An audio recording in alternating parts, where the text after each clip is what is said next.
Esam Cēsu pils parkā.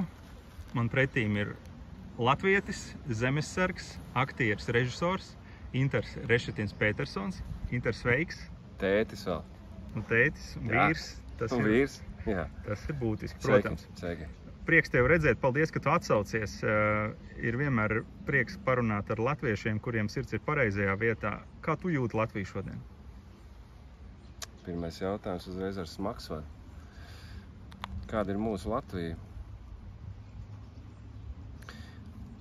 Zini, tā kā Latvijas laika apstākļi. Mainīga.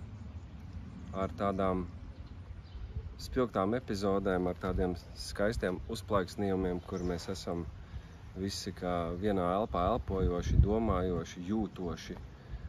Bet tad ir atkal kaut kāda lēmuma jūra, kad tu neko vairs nesaproti. Tad tev šķiet, kur tad paliek tā mūsu apņēmība, tie mūsu mērķi, tās vērtības, tas mugurkauls. Kas tad ir tās lietas, par ko mēs iestājamies? Nu, tad tu esi tāds mazliet apjucis.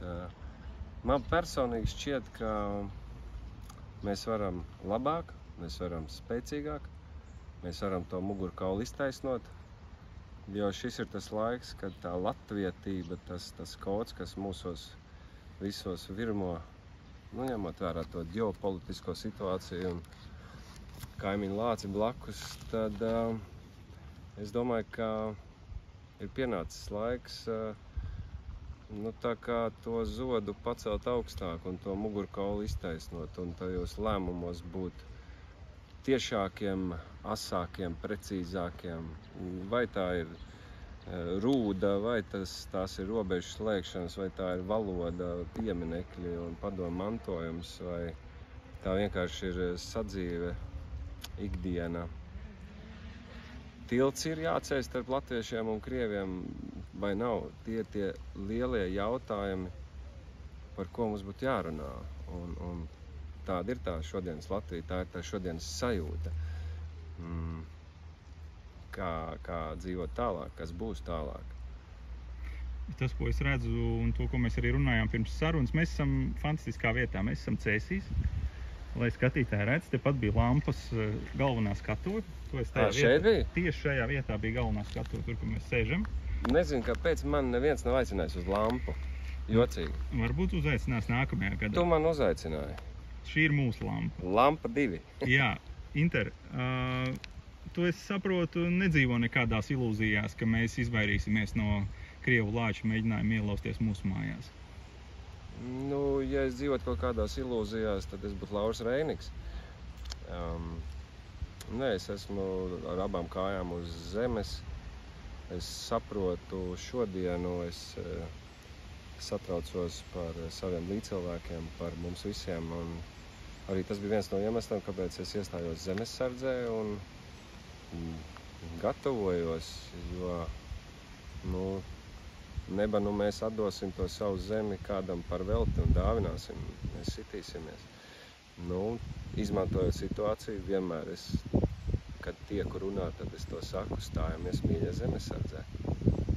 Stājamies. Tu, lai sevi gatavotu, arī mācies šaut.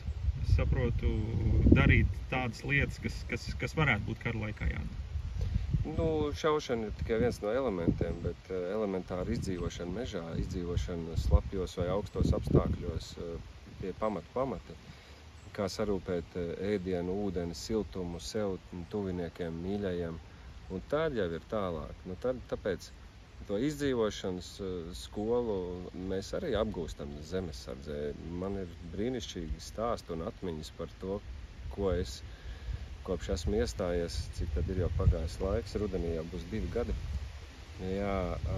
ko es esmu tur apgūvis. Gulēt mīnus 16, 20 grādos ziemā, guļam maisā uz rolmatiņa, kad zobs uz zobu neturās, un kā nenosalt, kā izdzīvot, kā saglabāt kaut kādā mērā kaujas spējas un smadzeņu darbību, lai tu varētu būt mobils un darīt visu, ko pieprasa konkrētā situācija. Stājamies. Tur ir interesanti. Tas nav tā, ka te varbūt kādam ir priekšstats par padomu laika armiju vai par ķedavšķinu. Nē, tur ir latviešu puiši un meitenes, kas ļoti mīl to, ko viņi dara. Viņi saprot, kāpēc viņi to dara. Viņiem sirdī, manuprāt, plūst nevis asinis, bet mīlestība pret mūsu zemi.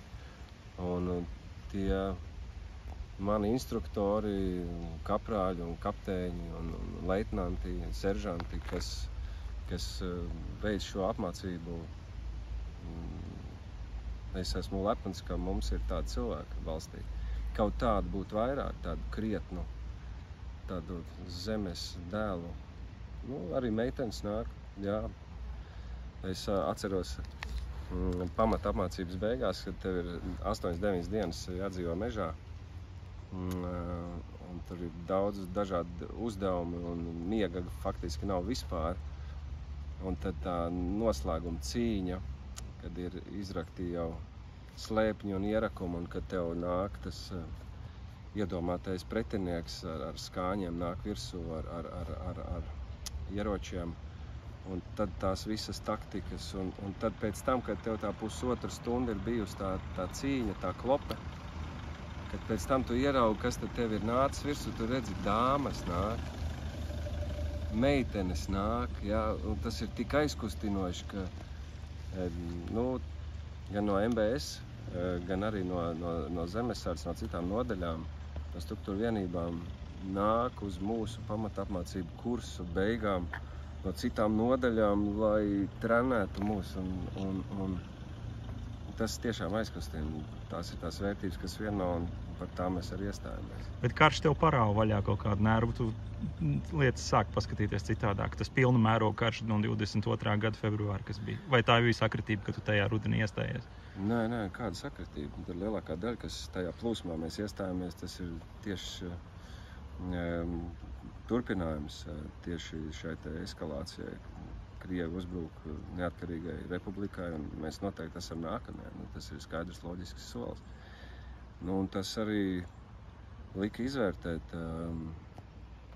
Es sapratu, ka es nebraukšu projām. Es sapratu, ka es gribu būt noderīgs. Man ir šeit ģimene, man ir draugi, man ir darbi, man ir zeme, tauta, nezinu. Šīs ir mūsu mājas. Šīs ir mūsu vecāku, mūsu vecvecāku mājas. Šī zeme ir izcīnīta ar asinīm, un mūsu pienākums ir iestāties par to. Un tas likās tik pašsaprotam. Tā nav nekāda varonība, tā ir vienkārši, manuprāt, adekvāta rīcība uz konkrēto situāciju. Un liels un milzīgs prieks man bija ieraudzīt, ka neviens es esmu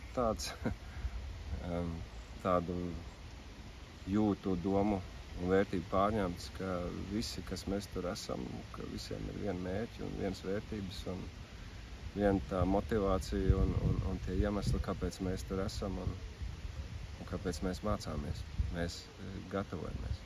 Pirmā Latvija bija 22 gadus no 1918. līdz 40. gadam. Šai Latvijas turpinājumam pēc okupācijas beigām ir, tātad mēs esam no 90. gada, un tas viss skaisti turpinās. 34 gadi, tā tomēr ir milzu laime, ka mums ir sava valsts. Jā, Jo cik valsts ir pasaulē, kurām nav, ne valstis, bet cik tautas pasaulē ir, kurām nav tādas laimes dzīvot savā valstī? Jā, mēs varam būt ļoti, ļoti laimīgi, kad apstākļi tā sakrita un kad mainījās tās politiskās varas un ka mēs atguvām to neatkarību, ka bija barikādes, ka bija maza asins izliešana, bet brīvība, protams, tā ir ļoti liela vērtība un tā mums ir jāsargā. Atmetot cilpu atpakaļ uz vēsturi, mēs raugoties vēsturē, nedrīkstam pieļaut tās kļūdas, ko pieļauj mūsu priekšgājēji. Šis te Ulmaņa paziņojums, tas neatkārtosies noteikti ne šodien. Jo, lai cik tas nebūtu klišejiski vai banāli, bet no kļūdām ir jāmācās, un tās ir tādas vēsturiskas kļūdas, saprotu, tur apstākļi varētu būt, kad viņam nebija citu īsti variantu, bet iesim mežā, sitīsimies, skatīsimies, bet, iestāsimies. Skaidrs, ka Latviju neatdosim, bet kā tu jūties? Skaidrs, ka mēs esam NATO, kas ir zināms drošības garants liels, bet tu jūti to sajūtu, ka viņi noteikti atnāks mums palīgā. Kas mani satrauc kā latvieti, ir tas, ka es redzu, ir pieņemsim 13 vai 12 valstis, kam ir šeit karavīri, bet viņu ir tik maz. Tur ir kaut kā 2,5–3 tūkstoši, kas ir šobrīd dislocēti bez pietiekam daudzuma smagās tehnikas un viss tā bruņojuma. To tev ir izskaidrojums, kādēļ tas tā ir? Kādēļ nav amerikāņi pietiekamā skaitā, kas ir reāli lielākā pasaules spēcīgākā armija?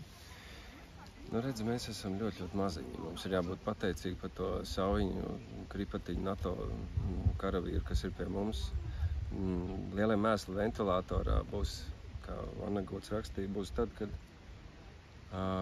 pirmais NATO karavīrs iekāps lidmašīnā, lai lidot projām. Tad ir jāsāk satraukties, bet kamēr viņi ir šeit, viss ir kārtībā. Mani priecē šī Ziemeļa alianse, kas ir izveidojusies, Somija, Zviedrija, pievienošanās NATO, šis reģions kļūst spēcīgāks. No vecmāmiņa polieta un vienmēr iestāšos par poļiem. Man ir arī igauņu asinis, par igauņiem, latviešiem, bet ļoti, ļoti liels cerības es lieku uz poļiem. Īsti neticu rietumiem, esmu tur pabijis arī tagad kara laikā. Viņiem tur viss notiek čiliņā, viņi tur sauļojas un dzer savus lates. Raugoties vēsturē jau mūs tā kā uzmeta, frivoli izsakoties. Es ticu, ka brāļi lietuvieši, igauņi, somi, zviedri, norvēģi, dāņi, angļi, poļi, ukraiņi, ja baķku noslaucīs, tad arī Baltkrievā būs runājuma tauta. Tas ir tas mūsu fokus un tas virziens. Vismaz tā es raugos uz šo situāciju. Kas tur tālāk notiek ar Vāciju, Franciju, Spāniju, Itāliju, tas ir tumšais zirdziņš. Ja mēs runājam par Ameriku, tā bilde ir ļoti neskaidra. Pensionārs un Trumps. Es neteiktu, ka abas izvēles ir brīnišķīgas. Demens dara savu un arī Trumps ir aizvainots uz visu pasauli. Tie viņa skaļie paziņojumi neko priecīgi mums nevēsta. Tā kā novembrī mēs uzzināsim, kā iegriezīsies karš Ukrainā. Par to, kas ir Latvijā, mums pēc 40. gada ļoti mainījās nacionālais sastāvs Latvijā. Un šobrīd tas ir tāds, kā tas ir. Ir krievi, kas klusē, bet ko viņi patiesībā domā, mēs nevaram zināt šeit Latvijā. Ir daudz, kas ir par Latviju, es pieļauju arī zemesardzē, tur ir krievi tev blakus.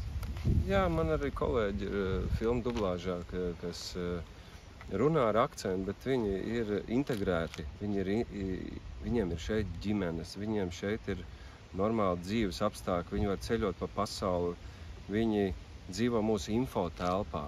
Tas ir pats svarīgākais. Tas ir viss svarīgākais. Tad, kad es strādāju Čeho-Krievu teātrī, tas bija kara sākumā. Ļoti, nevar teikt ļoti daudz, bet daļa aktieru un tehniskā sastāva dzīvoja citā info telpā. Mums bija tādi mazi mikrokonflikti. Ja es esmu nacionāli patriotisks, tātad krietnes manā skatījumā šīs zemes dēls, bet tas jautājums par pieminekļu gāšanu, jo es biju tikko uztaisījis lielā zālē izrādi par pasaules bojāēju. Un man finālā tieši efektonis bija apgāzies un dega un tur atombumbas un tā. Un es aicināju teātri piedalīties, nāciet tautas pusē, es gribēju to tiltu veidot.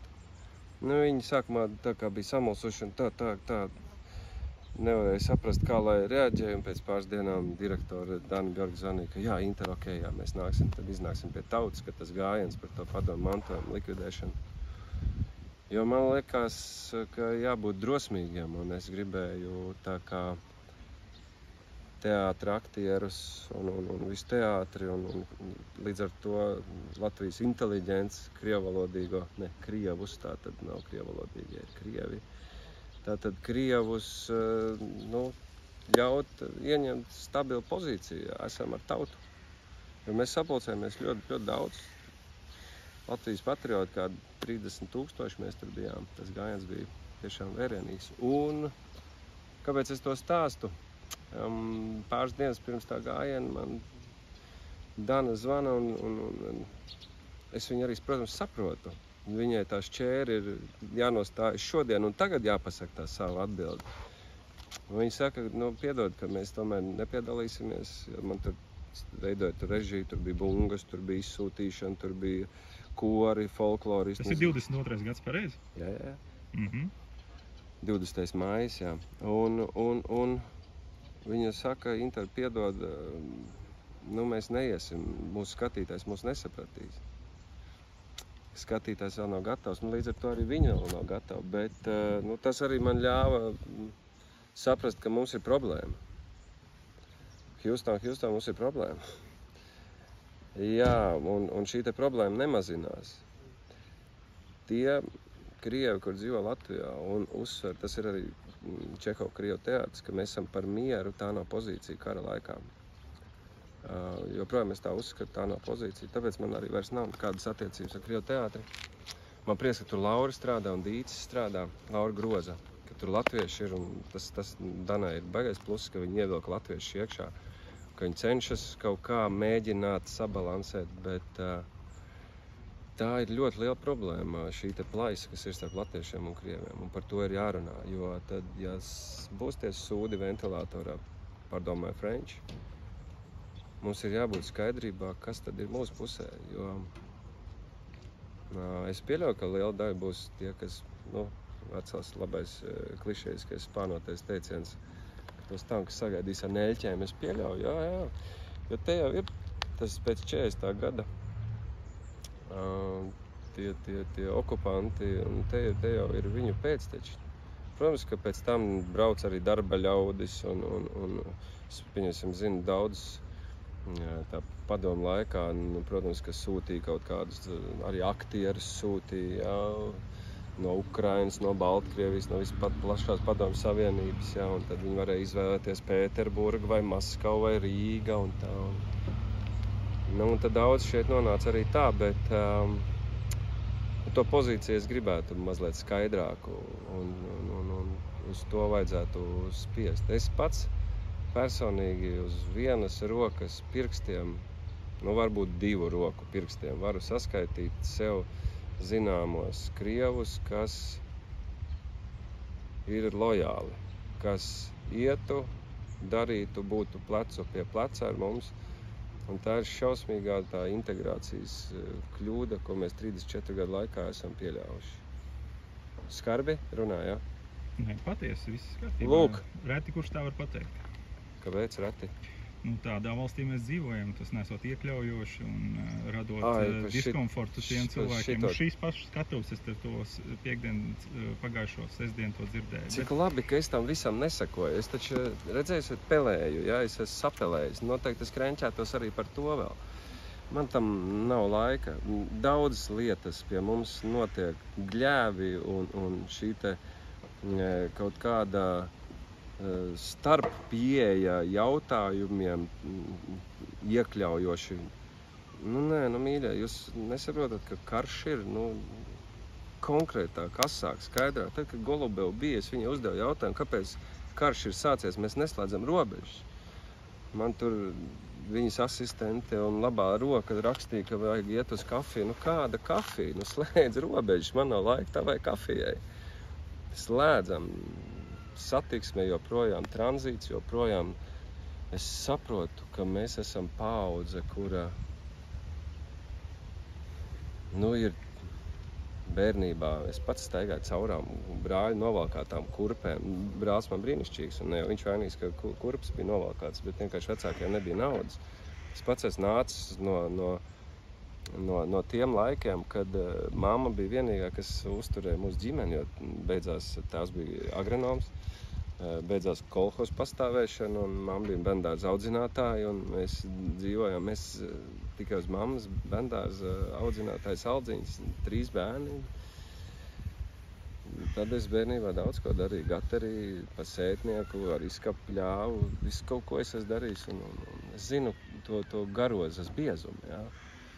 Un tas ir mans vienīgais kaut kādā mērā izskaidrojums tam, ka man ir vismaz tā sajūta, kā es cenšos attaisnot tos ir lielos kampējus un tos, ka mēs esam dzīvojuši tajā vidē, ka pamaz, ka gribas vēl, nav tā sāta sajūta, jā. Bet jau pietiks. Ainār, pietiek. Aivar, pietiek. Kungi, pietiek. Par to var garu un plaši runāt. Bet tas ir svarīgi runāt. Un pastāstu, tagad ir 3. kara gads, un joprojām robežas ir vaļā. Joprojām brauc autobusi ar neskaidrojumiem cilvēkiem, kas brauc uz Sanktpēterburgu, Maskavu, Minsku, Gomeļu. Joprojām mēs apgādājam Dmitriju Medveģevu ar vīnu. Tas vīns ir pats nevainīgākais, ar ko mēs viņus apgādājam.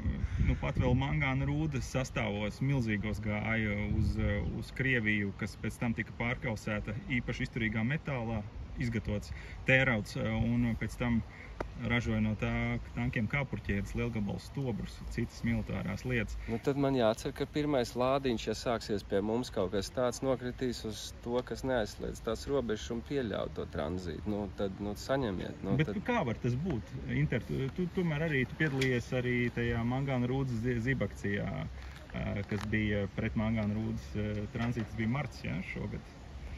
Datumu neatceros. Es manuprāt, aizvakar saņēmu, biju pie policija administratīvo sodu, jā, par to. Nē, viss kārtībā, šķīrāmies kā draugi, tiešām sakarīgi policisti. Bet jautājums par to, kā tas var notikt? Nu, kā tas ir? Kas tie ir tie cilvēki? Viņi nesaprot briesmas, tie ir aģenti, vienkārši nespēj izskaidrot, viņus šantažē. Kā tas var būt?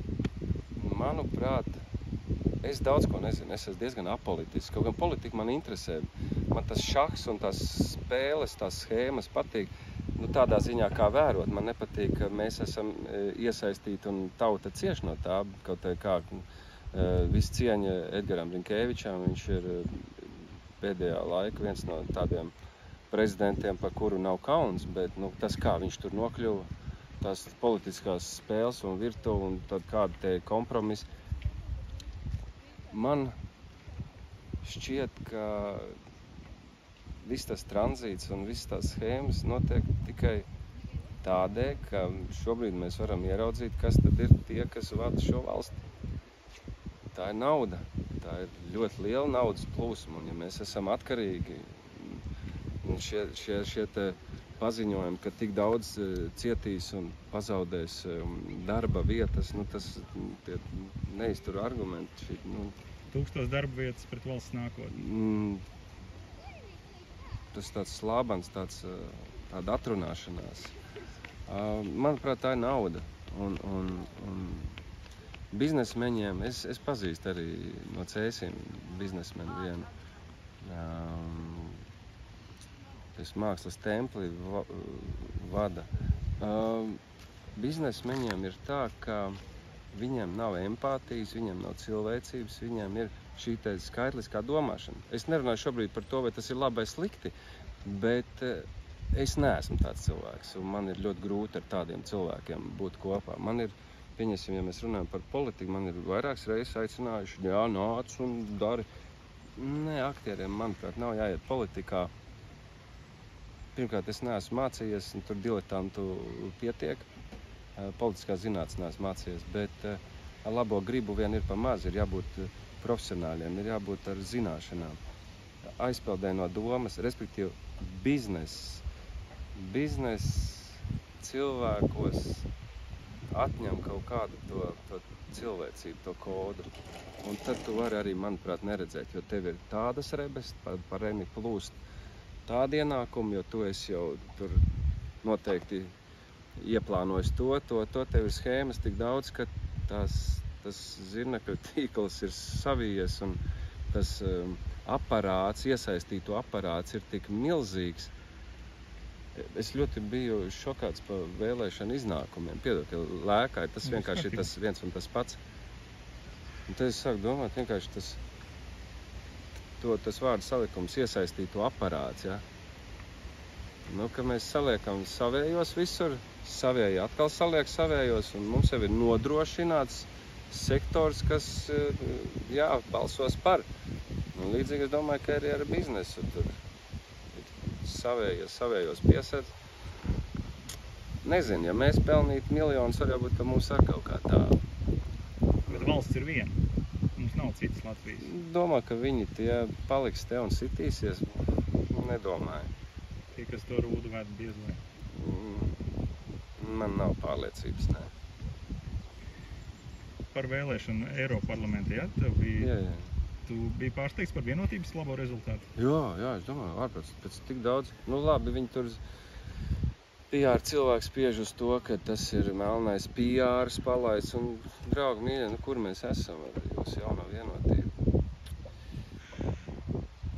Es nezinu, man šķiet ļoti daudz negodīgu, negodprātīgu, tad goda cilvēku nav. Nu, lai veicas un lai darās un ņemās, bet tik daudz, kas ir nesakārtots un tik daudz, kas ir nesaprotams. Es šobrīd tā vispārināt runāju, bet vai tā būtu izglītība, vai tā būtu medicīna, vai tā būtu ceļu būve, vai tā būtu Rail Baltics ar visiem Briškens, kā viņam tas skaistais uzvārds ir. Nu, tas ir cirks pa velti, vienīgais, nav pa velti, tas ir pa mūsu nodokļu maksātāju naudu, bet ir kauns, ir neizpratne un beigās jau nekas vairāk kā nievas un ņirgāšanās nesanāk, un līdz tādam līmenim šausmīgi negribētos nolaisties. Kā mums dzīvot, kā mums uzticēties valstī, ja to mangāna rūdu 2 gadus veda? Kā mums uzticēties, ja mūsu aizsardzības ministrs runā par Latgales autonomiju, tur kaut kad pāris gadus atpakaļ? Kā lai uzticēties, jo mums taču ir svarīgi ticēt tai rītdienai šeit Latvijā, bet dažbrīd man vismaz ir tā sajūta, ka dara visu, lai grautu to tautas uzticēšanos tiem cilvēkiem, kas ir pie varas. Pirmkārt, manuprāt, un galvenokārt, lai kura joma būtu prioritāra, daudz joms ir jāskārto, bet viena no tādām ir tieslietu sistēma. Mums nav spriedumi. Aivara onkulis pastaigāja ar šīm ap kaklu un atkal jau sēž pirmajā rindā basketbolā. Un tie spriedumi, kas... tu esi redzējis kādas baigās tiesas prāvas ar baigi kukuļņēmēju vai devēju vai Ukraiņu kontekstā šie jautājumi ir tik slābeni un tik maigi sodi. Manuprāt, ka tas ir tāds skaļš vārds, nevajag pārprast, bet nevis tīrīšana ir jāveic, ģenerāla tīrīšana, bet tiešām ar tīru slotu ir jāiet un jāsaka, kā ar to. Es saprotu, ka tā birokrātiskā mašīna ir ļoti, ļoti liela un tur ir šausmīgi daudz enerģijas vajadzīgs, lai to visu sakārtot, bet visos līmeņos, gan skolu skandālos, gan šis te lobisms, visās, tā ir tāda sistēma, kas man likās, ka, kad es biju, pirms gadiem 10, kad tas briedums iestājas, kuram, protams, bet, kad tu sāc klausīties Latvijas Radio 1 ziņas, tad tu skaidrs, ka tu esi jau nobriedis, ja, ka tev interesē procesi, kas notiek šajā valstī. Un tad, kad es sāku klausīties tās ziņas, pievērst uzmanību tam, kas notiek un kur mēs globāli virzāmies.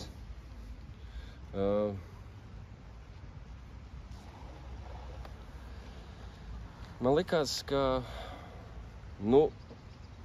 paudze, kas ir mana paudze, kas ienāks politikā, jaunie politiķi vai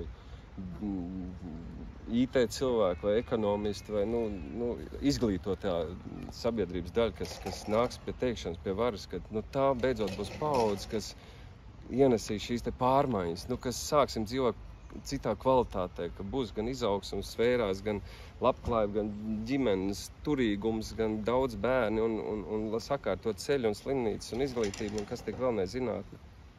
kultūra gal galā. Bet laikam jācer uz to nākamo paudzi. Tu esi no 98. gada kultūrā teātrī. Jā, es sāku mācīties pirmo reizi Kultūras akadēmijā. Jā. 2001. gads Likteņa līdumnieki Latvijas televīzijā šobrīd arī rāda kārtējo reizi atkārtojumu fantastiska video filmu, kurā parādīts Latvijas tautas liktenis no 19. gadsimta līdz 21. gadsimta pašam sākumam. Tu spēlē Edgaru Nārbuli. Un Edgars Nārbuls ir ar tādu traģisku raksturu. Otrā pasaules kara laikā viņš aizbēga uz Sibīriju. Viņš tur leģionā bija, un viņš bija vāciešos, un brālis Uve bija Krievos, un tad vēl tā mirga, tā mīlestība pa vidu. Brīnišķīgs svīras un kājaka darbs. Absolūti teicams darbs. Brīnišķīga vēstures stunda. Tie, kuri nemīl lasīt grāmatas vai mācīties Latvijas vēsturi, tad šis ir kā paraugs, tur var paskatīties līdz noskaties, un tu saproti, par ko mēs iestājāmies, par ko mēs cīnāmies. Es pats apguvu, man toreiz es biju tikko no akadēmijas skolas sola, Virģīnijai Lejiņai sveiciens un milzīgs paldies par to, ko viņa man ir devusi dzīves ceļā, tā mīlestība pret kino, pret Latviju, pret profesiju kā tādu. Viņa ir viens no maniem arī faktiski dzīves skolotājiem. Un visa cieņa viņai. Bet tēma aktuāli brīnišķīga un izmantojot situāciju, viss mums ir kārtībā ar kino nozari, manā skatījumā. Mums ir brīnišķīgi operatori, gaismotāji, mākslas departamenti, viens otrs režisors nav zemē metams. Bet vājā vieta manā skatījumā ir tieši scenāriji stāsts.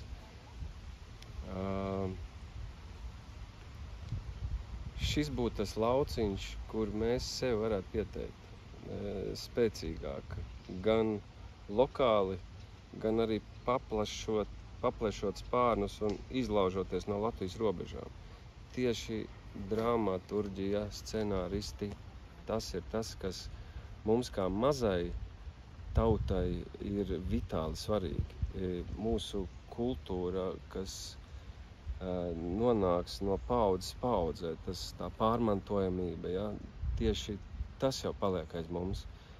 Ja mēs celsim nekvalitatīvus ceļus vai ēkas, tas sabruks, bet ir tā cerība, ka tieši tas kultūras mantojums ir tas, kas mūs kā nāciju saglabās vēl gadsimtiem ilgi. Tāpēc, ko es ar to gribu pateikt? Tā ir tā niša, kur jaunieši ejiet un mācieties. Mums jūs esat vajadzīgi. Lasiet daudz grāmatas, skatieties kino, ejiet uz muzejiem, iedvesmojoties, bet rakstiet labus stāstus, lai režisori ar savu kino komandām, visām, kas mums te ir Latvijā, lai mēs piesaistām arī citus mūsu stāstiem, lai mēs savus stāstus stāstām plaši.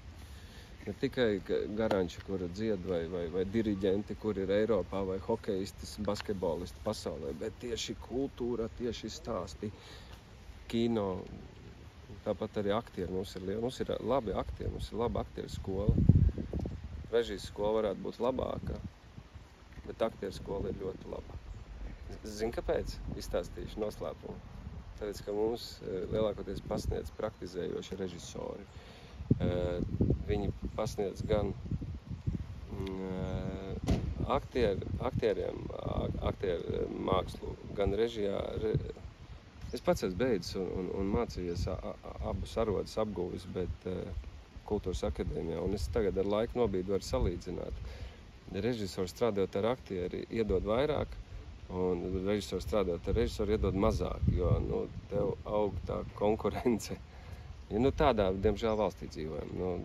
Es Kultūras ministrijai lūgtu, maksājiet pedagogiem vairāk, lai viņi tos režisorus sagatavo labāk. Edgars Nārbulis, viņš varētu būt dzimis ap 1920. gadu, es tā apmēram rēķinu. Ja? Piedod, es aizlecu no Nārbuļa. Jā, bet par Nārbuli. Iedomāsimies, ka Edgars Nārbulis ir dzīvs, viņam ir 104 gadi. Viņš, kurš pēc kara paliek Sibīrijā dažādu iemeslu dēļ un atbrauc uz Latviju tikai, es saprotu, 90. gados viņš pēc filmas bija.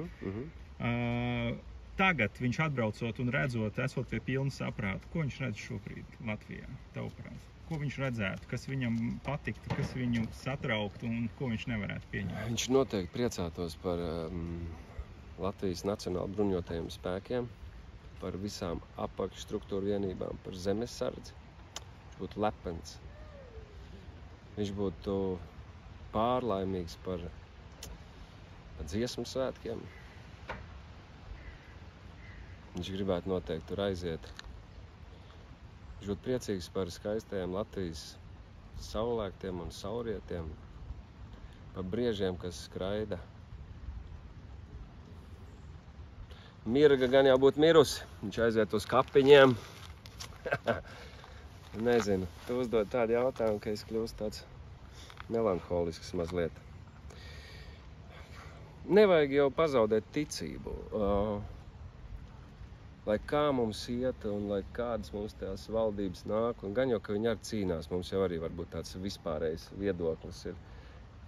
Gribētos, lai katrs mēs darām to labāko, mums visiem labāko no sevis, ko mēs varam izdarīt, un ticēt vajag. Es domāju, ka vecais Eģa Nārbulis nebūtu pazaudējis ticību. Ir jau arī labas lietas, ir labas lietas, bet kaut kā tās negatīvās mēs pamanām vairāk un it kā arī tās notiek vairāk. Eģa teiktu, nobeigumā Eģa teiktu, vecais Nārbulis teiktu, ka paceļam to galvu augstāk iztaisinājumu mugurkaulu un to savu tautu mīļojam un turam cieši sirdī. Kaut kā tā viņš teiktu. Inter, mums ir jāturās, mēs turēsimies un mēs uzvarēsim. Protams. Paldies tev par interviju. Fantastiski. Paldies.